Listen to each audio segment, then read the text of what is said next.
ನಮಸ್ಕಾರ ವೀಕ್ಷಕರೇ, ಪಾಕಸ್ತ್ರ ಚಾನಲ್ಗೆ ಸ್ವಾಗತ. ಇವತ್ತು ನಾನು ಸಾಫ್ಟ್ನೆಸ್ ಆಗಿ ನಮ್ಮ ಉಡುಪಿಯ ದಕ್ಷಿಣ ಕನ್ನಡ ಶೈಲಿಯಲ್ಲಿ ಉದ್ದಿನ ದೋಸೆಯನ್ನು ಮಾಡಿ ತೋರಿಸ್ತಾ ಇರೋದು. ಈ ರೀತಿ ಉದ್ದಿನ ದೋಸೆ ನಾವು ಮಾಡಿಕೊಂಡ್ರೆ ಇದನ್ನು ಟಿಫಿನ್ ಬಾಕ್ಸಿಗೂ ಹಾಕಿ ಕಳಿಸ್ಬೋದು. ಯಾಕಂದರೆ ಇದು ಸಾಫ್ಟಾಗಿ ನಾವು ಸಂಜೆಯ ತನಕ ಇಟ್ಟರೂ ಅದೇ ಸಾಫ್ಟ್ನೆಸ್ ಆಗಿ ಅದೇ ರುಚಿ ಕೊಡುತ್ತೆ. ಸ್ವಲ್ಪನೂ ಗಟ್ಟಿ ಆಗಲ್ಲ, ಇದು ಡ್ರೈ ಆಗಲ್ಲ, ಏನಿಲ್ಲ, ಸಾಫ್ಟ್ನೆಸ್ ಆಗಿ ಸೂಪರಾಗಿ ಬರುತ್ತೆ.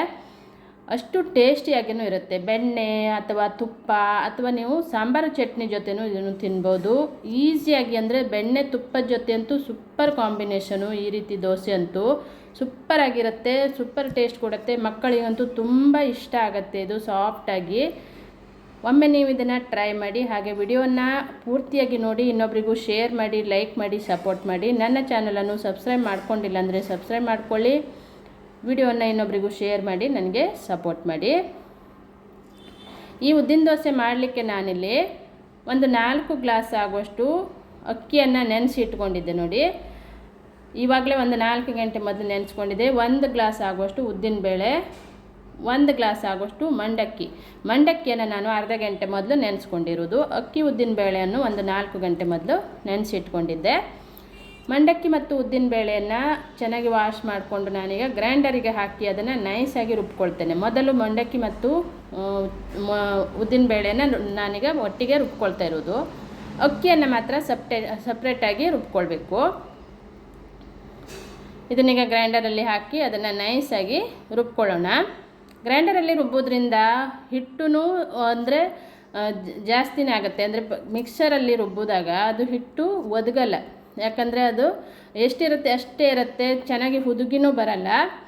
ಈ ರೀತಿ ಮಾಡೋದ್ರಿಂದನೇ ಚೆನ್ನಾಗಾಗೋದು. ಒಂದು ವೇಳೆ ನಿಮಗೆ ಗ್ರೈಂಡರ್ ಇತ್ತಂದರೆ ಗ್ರೈಂಡರಲ್ಲಿನೇ ರುಬ್ಕೊಳ್ಳಿ, ಚೆನ್ನಾಗಾಗುತ್ತೆ. ದೋಸೆನ ಆದರೂ ಹಾಗೆ, ಇಡ್ಲಿ ಕೂಡ ಹಾಗೆ ಚೆನ್ನಾಗಿ ಬರುತ್ತೆ.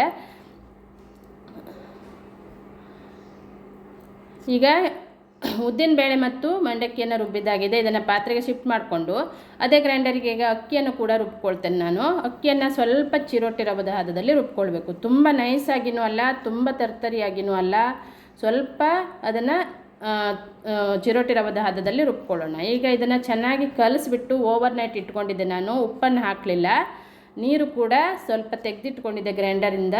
ಅದನ್ನು ಕೂಡ ಮುಚ್ಚಿ ಸಪ್ರೇಟಾಗಿ ಇಟ್ಕೊಳ್ಳೋಣ. ಬೆಳಿಗ್ಗೆ ನಾನು ನೋಡಿಕೊಂಡು ಆ ನೀರನ್ನು ಹಾಕ್ಕೊಳ್ತೇನೆ. ಈಗ ನಾನು ದೋಸೆ ಮಾಡಲಿಕ್ಕೆ ನೋಡ್ತಾ ಇರೋದು. ಚೆನ್ನಾಗಿ ಹಿಟ್ಟು ಹುದುಗಿ ಬಂದಿದೆ. ಈಗ ಇದಕ್ಕೆ ನಾನು ಉಪ್ಪನ್ನು ಹಾಕ್ಕೊಳ್ತೇನೆ. ಉಪ್ಪು ನಾನು ರಾತ್ರಿನ ಹಾಕಿಟ್ಟಿದ್ರೆ ತುಂಬ ಹುಳಿ ಆಗಿಬಿಡುತ್ತೆ. ಈಗ ಸೆಕೆಗಾಲ ಆಗಿರೋದ್ರಿಂದ ನಾನು ಬೆಳಿಗ್ಗೆ ದೋಸೆ ಮಾಡೋ ಟೈಮಲ್ಲಿ ಉಪ್ಪನ್ನು ಹಾಕ್ತಾ ಇರೋದು. ಚೆನ್ನಾಗಿ ಅದನ್ನು ಕಲಸಿ ರಾತ್ರಿ ಓವರ್ ನೈಟ್ ಇಟ್ಕೊಂಡಿದ್ದು. ಈಗ ಉಪ್ಪು ಹಾಕಿ ಮತ್ತೆ ಇದನ್ನು ಚೆನ್ನಾಗಿ ಮಿಕ್ಸ್ ಮಾಡ್ಕೊಳ್ಳೋಣ. ಚೆನ್ನಾಗಿ ಮಿಕ್ಸ್ ಮಾಡಿಕೊಂಡು ಈಗ ತೆಗೆದಿಟ್ಕೊಂಡಂಥ ನೀರನ್ನು ನಾನು ಅದನ್ನು ಕೂಡ ಹಾಕ್ಕೊಳ್ತೇನೆ. ಅದನ್ನು ನೋಡಿಕೊಂಡು ಹಾಕ್ಕೊಳ್ಬೇಕು, ತುಂಬ ನೀರಾಗಬಾರ್ದು. ನೀರು ಬೇಕನ್ಸಿದ್ರಷ್ಟೇ ಹಾಕ್ಕೊಳ್ಬೇಕು. ಇದು ಸ್ವಲ್ಪ ದಪ್ಪವಾಗಿದೆ ಹಿಟ್ಟು, ಹಾಗಾಗಿ ಸ್ವಲ್ಪ ನಾನಿಲ್ಲಿ ನೀರನ್ನು ಹಾಕ್ಕೊಂಡಿದ್ದೆ.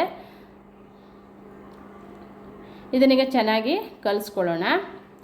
ಹಿಟ್ಟು ಈ ಹದದಲ್ಲಿ ಇರಬೇಕು. ಅಂದರೆ ನಾವು ಉದ್ದಿನ ದೋಸೆ ಮಾಡುವ ಹದದಲ್ಲಿ, ಉದ್ದಿನ ದೋಸೆನೇ ಅಂತ ಹೇಳೋದು ಇದಕ್ಕೆ. ನೀವು ಮಸಾಲೆ ದೋಸೆಕ್ಕಿಂತಲೂ ಸ್ವಲ್ಪ ದಪ್ಪವಾಗಿದ್ರೇ ಚೆನ್ನಾಗಿರುತ್ತೆ ಹಿಟ್ಟು. ಇದನ್ನೀಗ ತವನು ಚೆನ್ನಾಗಿ ಕಾದಿದೆ, ಹೇಗೆ ಮಾಡೋದು ಅಂತ ನೋಡೋಣ. ಈ ರೀತಿ ಸಾಫ್ಟ್ನೆಸ್ ಆಗಿ ಅದು ಬರುತ್ತೆ. ನಾವು ಈ ರೀತಿ ಅದನ್ನು ಮಾಡ್ಕೊಳ್ಬೇಕು. ಅಂದರೆ ಮಸಾಲೆ ದೋಸೆ ಆದರೆ ತುಂಬ ತೆಳ್ಳಗಾಗಿ ಮಾಡ್ಕೊಳ್ತೀವಿ. ಇದನ್ನು ಸ್ವಲ್ಪ ದಪ್ಪವಾಗಿಯೇ ಮೇಲ್ಗಡೆ ಸ್ವಲ್ಪ ತುಪ್ಪ ಅಥವಾ ಎಣ್ಣೆನೂ ಹಾಕ್ಕೊಳ್ಬೋದು. ಅದನ್ನು ಮುಚ್ಚಿಬಿಟ್ಟು 2 ಕಡೆನೂ ಬೇಯಿಸ್ಕೊಳ್ಳೋದು. ನಿಮಗೆ ನೋಡಿದರೆ ಗೊತ್ತಾಗುತ್ತೆ ಎಷ್ಟು ಸಾಫ್ಟ್ನೆಸ್ ಆಗಿದೆ ಅಂದರೆ, ಗೂಡಾಗಿ ಬಂದಿದೆ ನೋಡಿ. ಇದು ತುಪ್ಪ ಬೆಣ್ಣೆಗಂತೂ ಸೂಪರ್ ಟೇಸ್ಟ್ ಕೊಡುತ್ತೆ ಈ ದೋಸೆ. ಮಕ್ಕಳಿಗಂತೂ ತುಂಬ ಇಷ್ಟ ಆಗುತ್ತೆ, ಸಾಫ್ಟಾಗಿರುತ್ತೆ.